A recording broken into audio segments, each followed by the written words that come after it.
Jaeger bombs. Jaeger bombs. Jaeger bombs. Jaeger bombs. Jaeger bombs. Fucking Jaeger bombs.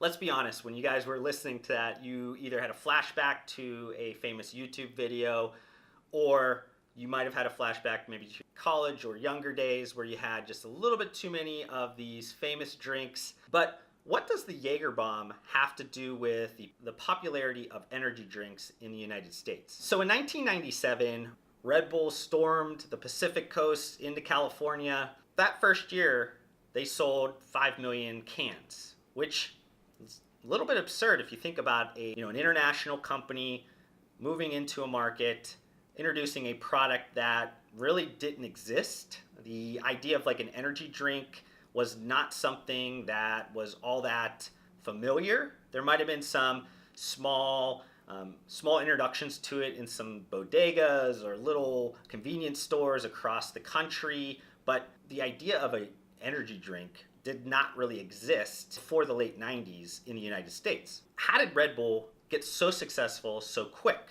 The answer to that is on premise. So back then, Red Bull was extremely strict around how they entered markets. California being the first, they entered exclusively on premise. So what I mean about on premise in this particular example is that Red Bull would go to kind of the hottest clubs, the hottest bars in that city that they're going for.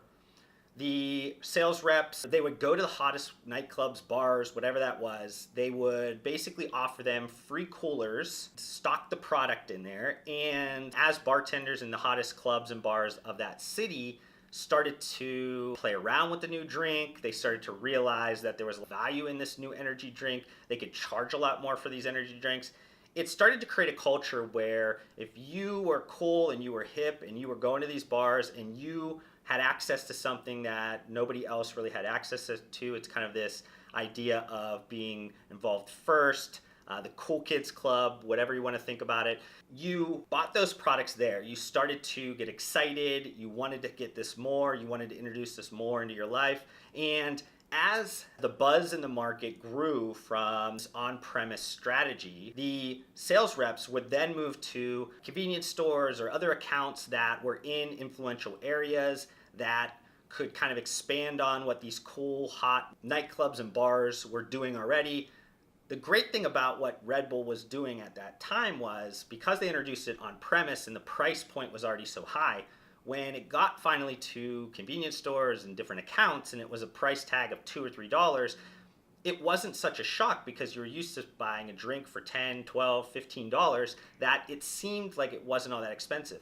And we're talking about a product category that at the beginning was kind of confusing because you had traditional carbonated soft drinks that maybe had 40 or 50 milligrams of caffeine. You had coffee that at that time not as high price points of coffee like you do 20 years later today. So when you're introducing a new drink, this energy drink idea, and it's 2 or 3 times more than the 20-ounce Coke or Pepsi that people were used to drinking, you should have had a ton of initial pushback. But how Red Bull did it, it was extremely clever. So why am I telling you guys this story? Why am I stressing about on-premise? Especially because Red Bull still owns a great deal of the on-premise in the US market today. There's no point of talking about something that is already locked up. Now, what I'm talking about here is that on-premise created the energy drink market in the United States. On-premise 2.0 could be the next driver of growth in the energy drink category. So what is on-premise 2.0? Fast food restaurants. So a lot has changed in the last 20 years since Red Bull moved into the hottest bars and the hottest clubs, and that was their on-premise. Energy drinks now are a part of normal consumption of humans. This is something that we drink more and more of every year. This is a extremely fast-growing category.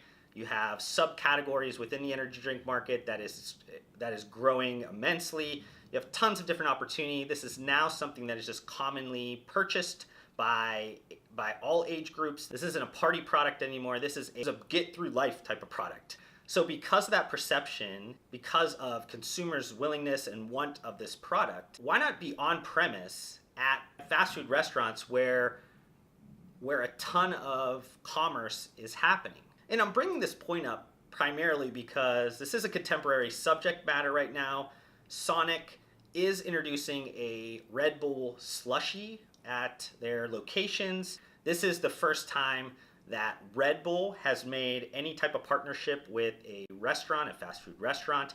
Now, some of you might be thinking, well, I can get a Red Bull at restaurants or things like that because they already use those as mixers for drinks, and that's totally true. I mean, you can order a Red Bull normally from a bar, non-alcoholic, and just kind of consume it. But what I'm talking about is just a readily available product that is on the menu, that is there, and it is pushed, and it is used as an innovative product to drive consumers to their chain. So not to take away the excitement at Sonic, but this idea has been, in some iteration or another, been tried a few times before at different periods of time over the last decade. So in 2009, Hardee's Carl's Jr. did introduce Monster on their menu.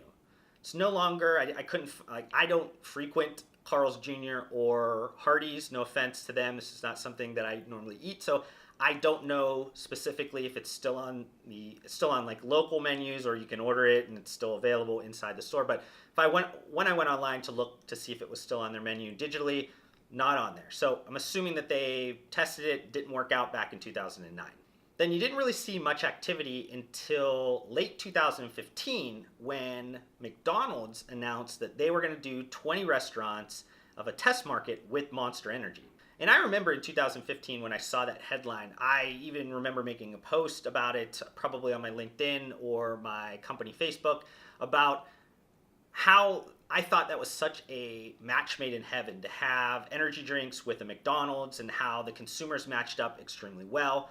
Since that testing of 2015, again, couldn't find any information about how the test went, if McDonald's was considering doing this more. But when it was announced, a lot of analysts that cover the beverage industry noted that if Monster Energy was offered at McDonald's 14,000 US locations, it could add $1.5 billion in revenue to Monster. And if I think back to the last 52 weeks, I think Monster in the US is somewhere in $3.5–4 billion.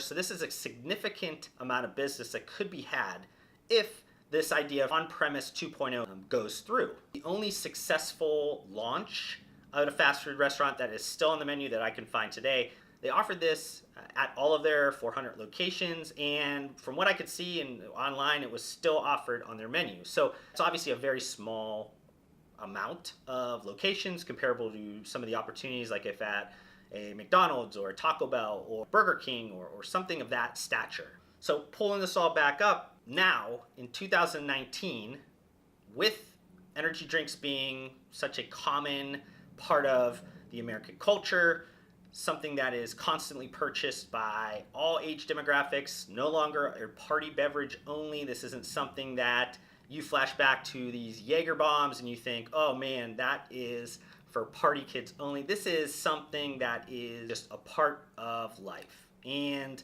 what else is a part of life? Fast food restaurants. Seems like to me it could be a match made in heaven, and I believe it's the next frontier for what could drive energy drink growth in the future. Thank you so much for watching this video. If you want to help support me, make sure you guys hit that thumbs up button on this video. If this is the first time you've been introduced to my videos, would love for you guys to be a part of my community by subscribing to my channel. I upload several videos just like this weekly, and if you guys want to connect further outside of this platform, I do include all of my social media links down below. I just want to thank you guys again for your time. Hopefully I gave you some value in return, and we'll see you guys on the next video.